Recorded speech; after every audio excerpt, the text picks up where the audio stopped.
Sales ভালো করতে চাইলে কাস্টমাইজডভাবে প্রেজেন্টেশন দিতে হয়। মানে কি, ধরেন আমার গায়ে এরকম একটা ব্লেজার আছে, সো এই ব্লেজারটা কারো কাছে হয়তো ব্র্যান্ডের কারণে সে কিনে, কারো কাছে কমফোর্টের কারণে কিনে, কারো কাছে আবার এটা সুতা, এটা কে তৈরি করেছে এগুলোর কারণে কিনে, কারো কাছে আবার দাম একটা ফ্যাক্টর। সো এক একজন মানুষের চাওয়াটা এক এক রকম। আপনি যদি সেলস ভালো করতে চান তাহলে আপনার একই প্রোডাক্ট এক এক কাস্টমারের কাছে এক একটা বিষয়ে অনেক বেশি গুরুত্ব দিয়ে বলতে হবে। সো এই জন্য আপনাকে ফার্স্ট অফ অল বুঝতে হবে তার আসলে নিডটা কি। এই নিড আইডেন্টিফাই করে দেন যদি আপনি তাকে উপস্থাপনটা করতে পারেন, তখন সেলস আপনার কাছে হয়ে যাবে ডাল ভাত।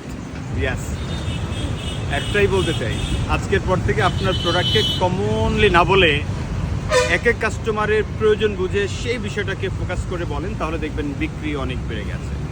Thank you.